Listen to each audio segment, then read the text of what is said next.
Hello everybody.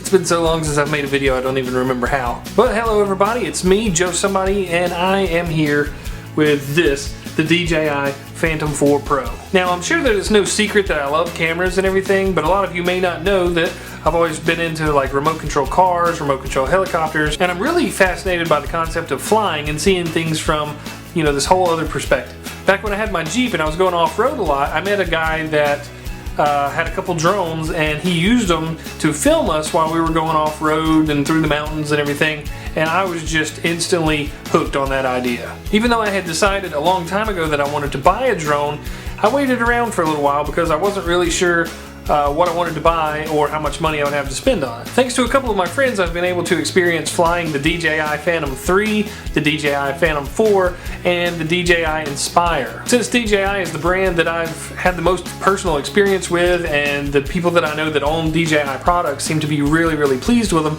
that seemed like the obvious choice. What was not an easy choice was deciding which one of the DJI products that would fit me. I looked at the Phantom 3 Pro, the Phantom 4, the Mavic Pro, and then the Phantom 4 Pro, and just I really struggled with it for quite a while. The Mavic is so portable. You can fold the thing down, you can throw it in a backpack and take it with you anywhere, but I kind of thought some of that portability may be accompanied with like a less quality build, if that makes sense. It also had a very small camera and gimbal setup compared to the Phantom series, which made me a little bit nervous about them getting jarred the wrong way or just potential malfunctions down the road. Looking at the Phantom 4, I thought the price was fantastic. A fantastic rig. I've flown it before with a friend of mine. But the 4 Pro, they changed just enough to intrigue me. Some extra sensors that make it safer to fly. The camera is capable of 4K resolution at 60 frames per second, whereas the regular Phantom 4 is only 4K resolution at 30 frames per second, and it comes with a higher capacity battery, which is actually still compatible with the 4 if you want to upgrade your Phantom 4 battery. It's actually a 5870 milliamp battery, and it's capable of supposedly around 30 minutes of flight time, whereas the other ones are rated about 27. Not that big of a difference. The Mavic was a really close contender just based on the fact that it was so darn portable that you could take it anywhere, and if I want to take this on a cruise, it's probably going to be a little bit difficult. Now, I've had this thing in my possession for a couple hours, but I had to eat dinner and charge this camera battery, and that's about all the patience that I have, so I'm going to go ahead and unbox it here, and as I'm looking through it, I'll show you what we've got. Of course, I lost my pocket knife, so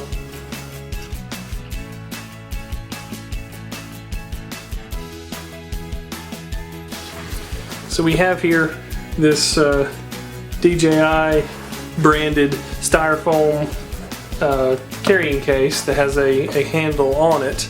And then the bag that I got, which is I'll probably show later, I believe this just goes down in the bag so that it gives you straps to carry this around. It's not that it's a bag just for carrying the drone. You basically put this DJI carrying case in the bag.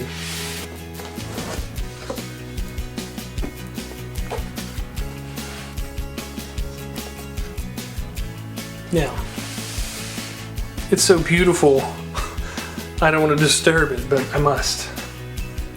Now, also, there is a DJI Phantom 4 Pro Plus, and if you're wondering about the Pro Plus, the difference is in the remote control. This one has the mount where you would put an iPhone or an iPad and connect to this remote control, and that's your display screen for it. The Phantom 4 Pro Plus comes with a screen already in the bundle that goes in here, and I believe you can still use it with your iPhone or your iPad, but it comes with a screen that has a brighter display, so it's easier to see outside. That's its own thing, but it was more expensive. I already have an iPad 3 mini and an iPhone 7 Plus, so I figured between the two of those that this would be good enough.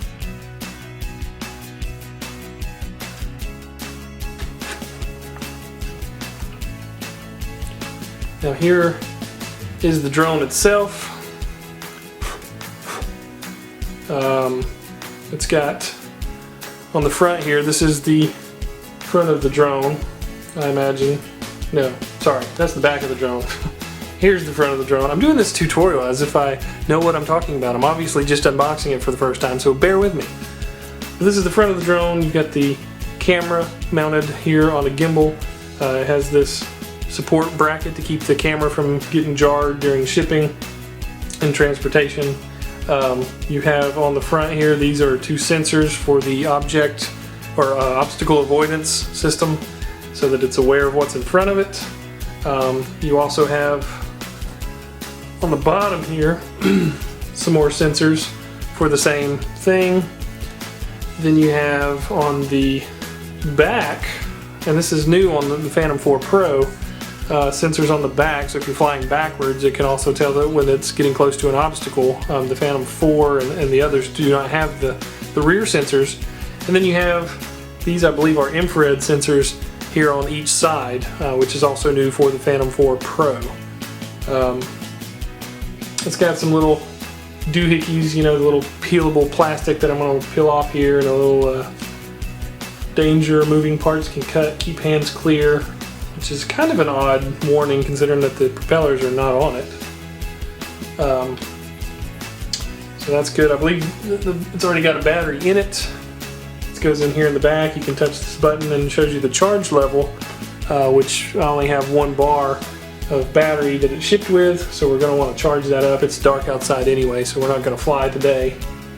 On the side here we've got a USB port, looks like a mini USB, and a micro SD card slot. And what did we miss?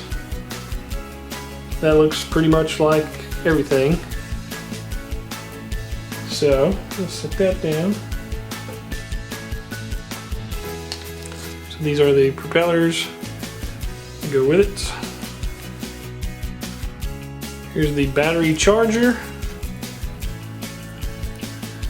Just got a little plug here for the cord that goes into the wall, which is here.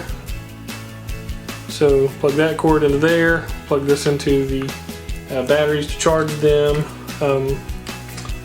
Put all this over here. I don't have a whole lot of desk space here in this setup. This is the new house, by the way. I can do it. And this looks like a USB, mini USB cable. I'm not even sure what they're all for. We'll see.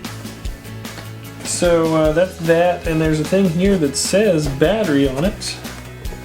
So I guess this is where I can, yep, there's 2 storage slots in the factory case here. Maybe hard to see. So we've got one here and one here. Looks like where we can store our batteries, because it came with 1 battery and my kit came with a 2nd battery, so we can store them in there. Because again, this styrofoam type case is what's going to go inside my bag for when I'm traveling. One thing that I just noticed is there are actually 2 different kinds of propellers in here. I don't know how well you can see that because it's probably terribly out of focus. Can you see it? Can you see it?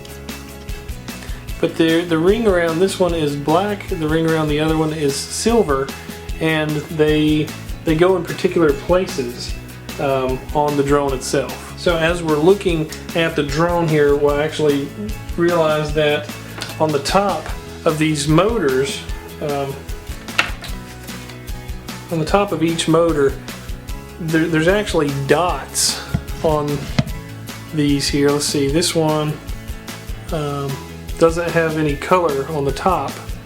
It's just a kind of grayish looking material, whereas if you'll notice, this one has the same grayish material but with black dots. So the ones with the black rings go onto the motors with the black dots, and the ones with the without the black dots take the silver ones. So it does matter which area, which motor, it doesn't matter where they go. It does. So pay attention to that, because I had no idea why I couldn't get it to go on, but they have to go in a specific location on the drone. So there we have assembled all of the props onto the drone. Here in the back of the drone there's this piece of foam here And this foam, again, is probably something very similar to the piece of plastic holding the gimbal steady that is just here to stabilize it for transportation. And it actually has a red sticker here that says remove before flight. So make sure that you take off the gimbal plastic here and this little piece of foam that's wedged in here before flying, or else I'm assuming you could damage it. So what I've done is I have downloaded the DJI Go app onto my iPad, and I've connected the iPad to the Phantom directly for now, and we are downloading an update to the firmware, and we're waiting on that to finish, and it's taking a while and stuff. It's not a very big update, it's just that I don't know what I'm doing, so I'm figuring it out as we go. But once we're done with that, we're going to hook the iPad back to the controller and go through the initial setup, which I'm not going to film because I'm sure there's tons of other videos out there.